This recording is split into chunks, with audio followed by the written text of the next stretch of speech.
नमस्कार। स्वराज आईएएस में मैं क्रांति सर आप सभी का स्वागत करता हूं। आज के न्यूज़ है आरबीआई के 90 वर्ष। तो क्या है यह खबर, बात करेंगे इससे जुड़े हुए तमाम मुद्दों पर जो कि आपके आगामी परीक्षा के लिए काफी मददगार हो सकता है। तो चलिए बढ़ते हैं स्वराज आईएएस के इस न्यूज़ में। चर्चा का बिंदु सर्वप्रथम हम देखेंगे कि खबर क्या है जो सोशल मीडिया और अन्य इलेक्ट्रॉनिक मीडिया में बना हुआ है। दूसरा हम चर्चा करेंगे स्मारक सिक्का जो कि हाल ही में जारी किया गया इस आरबीआई @90 ईयर्स को लेकर के। उसके पश्चात हम इतिहास की बात करेंगे, कुछ बैकग्राउंड लेंगे इस आरबीआई से रिलेटेड। फिर आरबीआई की क्या कुछ भूमिका रही है अब तक वर्तमान में, उसने क्या कुछ महत्वपूर्ण उपलब्धियां प्राप्त किया है, और अंत में आप सभी के लिए एक वस्तुनिष्ठ प्रश्न दिया जाएगा जिसका उत्तर आज के इस वीडियो में बताए गए कॉन्सेप्ट के आधार पर आप कमेंट कर सकते हैं। यदि आप सीजीपीएससी मुख्य परीक्षा के विद्यार्थी हैं तो आप इसे डायरेक्ट लिंक कर सकते हैं प्रश्न पत्र 5 भाग 1 से। तो चलिए बढ़ते हैं स्वराज आईएएस के इस न्यूज में, जहां आरबीआई के पूर्ण हुए 90 वर्ष से संबंधित सर्वप्रथम खबर, और खबर जिस तरीके से आपको दिखाई दे रहा है, खबर है कि आरबीआई ने पूरे किए 90 वर्ष। पीएम मोदी ने वर्षगांठ पर जारी किया स्मारक सिक्का। अब ये जो स्मारक सिक्का जारी किया गया है यह आपके लिए काफी इंपॉर्टेंट है अगर आप कोई आगामी परीक्षा में बैठ रहे हैं, उसके डिजाइन को लेकर के और अन्य तथ्यों। तो बात करते हैं सर्वप्रथम स्मारक सिक्के को।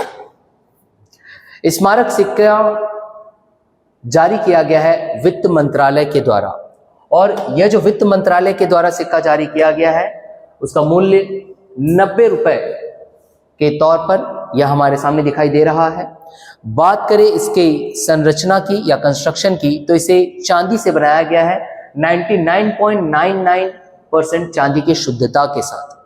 इसका जो वेट है वो 40 ग्राम या 40 ग्राम का लगभग दिखाई देता है।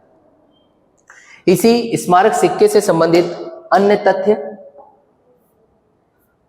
उसके डिजाइन को लेकर के, जब आप इसे इस स्मारक सिक्के को फ्रंट से अगर आप इसे देखते हो तो फ्रंट से यहां पर आपको दिखाई देगा केंद्र में आरबीआई का लोगो। केंद्र में आरबीआई का लोगो है जिसके नीचे लिखा गया है आरबीआई @90, जो कि आरबीआई के द्वारा अब तक के इस 90 वर्ष में प्राप्त किए गए उपलब्धियां, उनकी भूमिकाएं इत्यादि सभी को प्रदर्शित करता है। इसी सिक्के के बैक साइड में अगर हम जाते हैं तो बैक साइड में हमें दिखाई देता है अशोक स्तंभ के सिंह शीर्ष, जो कि भारत की लोकतांत्रिक व्यवस्था को दर्शाता है, और इसके नीचे एक राष्ट्रीय आदर्श वाक्य लिखा गया है सत्यमेव जयते, और वह भी देवनागरी लिपि में अंकित है। तो ये थे कुछ तथ्य उस स्मारक सिक्के से जुड़े हुए। बढ़ते हमारे आज के इसी खबर से संबंधित कुछ अन्य महत्वपूर्ण मुद्दों में। तो बात होती है इसके इतिहास को लेकर। अगर हम आरबीआई के इतिहास को लेकर के बात करें तो स्थापना का जो वर्ष है वो आपके लिए इंपॉर्टेंट पॉइंट हो सकता है। इस आरबीआई की स्थापना से पूर्व यहां पर एक कमीशन हमें दिखाई देता है, और उस कमीशन का नाम है रॉयल कमीशन, क्योंकि इन्हीं रॉयल कमीशन की सिफारिशों के आधार पर, जो कि भारतीय मुद्रा और वित्त पर इस कमीशन को लाया गया था, जिन्होंने 1 अप्रैल 1934 में यह कमीशन हमें दिखाई दे रहा है, और इन्होंने अपनी कुछ रिकमेंडेशंस, कुछ सिफारिशें दी, और उस सिफारिशों के आधार पर देश की मौद्रिक स्थिरता को बनाए रखने के लिए आरबीआई की स्थापना हमें दिखाई देती है। यहां पे जो आरबीआई की स्थापना हो गई 1 अप्रैल 1934 को, परंतु इसका जो परिचालन हुआ है वह 1 अप्रैल 1935, ये आप याद रखेंगे, जहां पर सर ऑसबॉर्न स्मिथ यहाँ के पहले गवर्नर थे जिन्होंने इसका संचालन शुरू किया। आज अगर वर्तमान की अगर बात किया जाए तो आरबीआई गवर्नर श्री शक्तिकांत दास जी हैं, जिनके पद ग्रहण के अगर दिनांक को देखें तो अक्टूबर 2021 से ये पदभार ग्रहण कर चुके हैं। आरबीआई के पूर्ण अगर 90 वर्षों की अगर बात किया जाए तो अब तक आरबीआई में कुल 26 गवर्नर ने पदभार ग्रहण कर चुके हैं। आरबीआई का प्रारंभिक मुख्यालय या आप इसे कहिए केंद्रीय कार्यालय जो था वो कोलकाता में था, परंतु 1937 में इसे स्थानांतरित कर दिया गया, अर्थात आप इसे कह सकते हो कि अब वर्तमान केंद्रीय कार्यालय जो है इसका वो है मुंबई में। बात करें इसी से जुड़े हुए कुछ अन्य बिंदुओं पर, तो अब हमें आरबीआई की उन भूमिकाओं में बात करना होगा जो अब तक के इस 90 वर्ष में उन्होंने अपना एक रोल अदा किया है।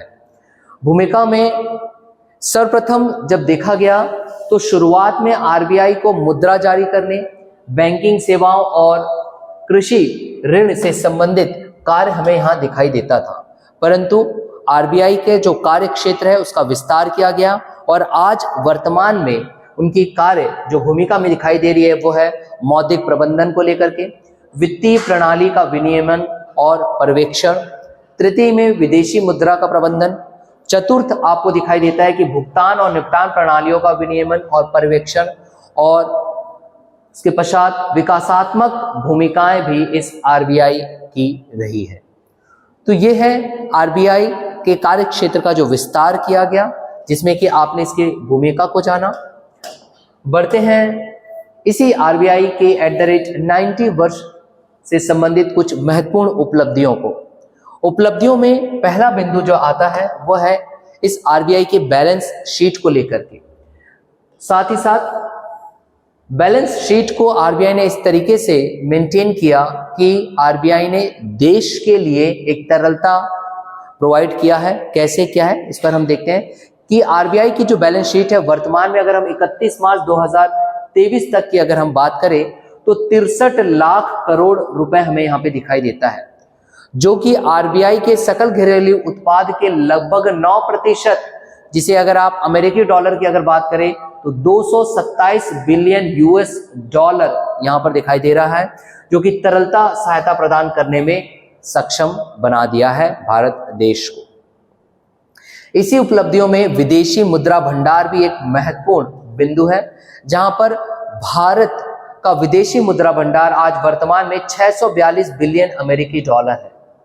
इस विदेशी मुद्रा भंडार जो 642 बिलियन अमेरिकी डॉलर का बनाया गया है आरबीआई के द्वारा, यह दुनिया में चौथा सबसे बड़ा है, जिसके कारण जो रुपए में हमारी इंडियन जो करेंसी है उस रुपए में मूल्य की स्थिरता बनाए रखने में काफी मदद मिलती है। और तो अगर हम बात करें प्रीवियस टाइम की तो हमें पता चलेगा कि भारत को 1997 के पूर्व एशियाई मुद्रा संकट और 2008 के वित्तीय संकट जैसे वैश्विक संकट के निपटान में भी काफी मदद मिली है, ऐसे ही विदेशी मुद्रा भंडार को बनाए रखने में। आरबीआई के द्वारा उपलब्धियों में एक और उपलब्धि जुड़ती है, वो है मुद्रास्फीति प्रबंधन। मुद्रास्फीति प्रबंधन से जुड़े हुए तथ्यों की अगर हम देखते हैं तो 2016 में एक लचीली मुद्रास्फीति लक्ष्यीकरण रूपरेखा स्थापित की गई थी, जिसमें 6 सदस्यीय मौद्रिक नीति समिति लाई गई, जिसमें मुद्रास्फीति को 2 से 6% का लक्ष्य सीमा के भीतर बनाए रखने की बात कही गई, जो कि हमें दिखाई दे रहा है कि आज ब्याज दरें निर्धारित करने के लिए जो जिम्मेदारी इन्हें दी गई थी 2 से 6% तक की लक्ष्य सीमा के भीतर, वहां पर 4% का लक्ष्य हमें क्लियर कट दिखाई देता है। किसके द्वारा? तो 2016 में लचीली मुद्रास्फीति लक्ष्यीकरण रूपरेखा स्थापित की गई, जिसमें कि 6 सदस्यीय मौद्रिक नीति समिति बनाई गई थी। इसी वित्तीय क्षेत्र विनियमन की अगर बात करें तो आरबीआई के द्वारा बैंकों में जो एनपीए होता है, नॉन प्रॉफिट एसेट्स, जिसे आप गैर निष्पादित परिसंपत्ति भी कहते हैं, उसको कम करने के लिए यहाँ पे कार्य किया गया है। जैसे कि 15 से 16% का आरामदायक पूंजी पर्याप्तता अनुपात बनाए रखने के लिए आरबीआई के द्वारा एक महत्वपूर्ण पहल की गई है। अगर उदाहरण की अगर बात किया जाए तो आरबीआई के द्वारा जो यस बैंक और लक्ष्मी विलास बैंक जैसे असफल बैंकों को भी बचाने के लिए उसने अंतिम उपाय के तौर पर एक ऋणदाता के रूप में यहाँ पर आरबीआई हमें दिखाई दिया है। तो ये आरबीआई की कुछ उपलब्धियां हैं।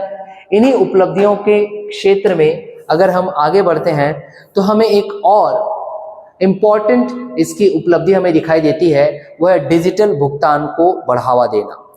डिजिटल भुगतान की अगर बात होती है तो आप सभी जानते हैं यहाँ पर बात होती है यूपीआई की, जिसे आप यूनिफाइड पेमेंट इंटरफेस के नाम से जानते हैं।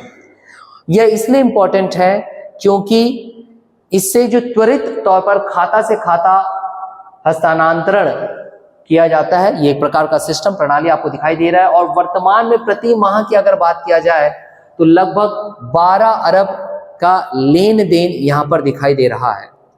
इसका एक और अन्य महत्वपूर्ण पहलू यह भी है कि कागजी तौर पर जो लेन देन हो रहा था उसके शेयर को कम किया जा रहा है, जैसे कि चेकबुक आप ले सकते हैं। तो ये डिजिटल के क्षेत्र में, डिजिटल भुगतान के क्षेत्र में आरबीआई की हमें एक महत्वपूर्ण उपलब्धि दिखाई देती है। इसी उपलब्धियों की कड़ी को आगे बढ़ाते हुए अब बात आती है आरबीआई के 90 वर्ष से संबंधित एक वस्तुनिष्ठ प्रश्न की। और इस प्रश्न का जो उत्तर है आप आज की वीडियो में बताए गए सभी कॉन्सेप्ट को ध्यान में रख करके आप इसको कमेंट कर सकते हैं। चलिए बढ़ते हैं वस्तुनिष्ठ प्रश्न की ओर। और प्रश्न कह रहा है कि भारतीय रिजर्व बैंक के संदर्भ में निम्नलिखित में से कौन सा से कथन सत्य है। 3 वाक्य यहाँ पर दिए गए हैं, जहां बात की गई प्रथम वाक्य वर्तमान गवर्नर शक्तिकांत दास, दूसरा परिचालन 1 अप्रैल 1935, तृतीय मुख्यालय मुंबई महाराष्ट्र। नीचे दिए गए कूट का उपयोग करके सही उत्तर चुनिए। 4 विकल्प आपके सम्मुख है। विकल्प ए केवल 1 व 2, विकल्प बी केवल 1 व 3, विकल्प सी केवल 2 व 3 और डी दिया गया है 1, 2, 3 सभी। तो आप इसका उत्तर हमें कमेंट बॉक्स में जरूर कमेंट करिएगा। और हमारे इसी सुराज आईएएस के न्यूज में बने रहने के लिए आप सभी का हृदय से आभार।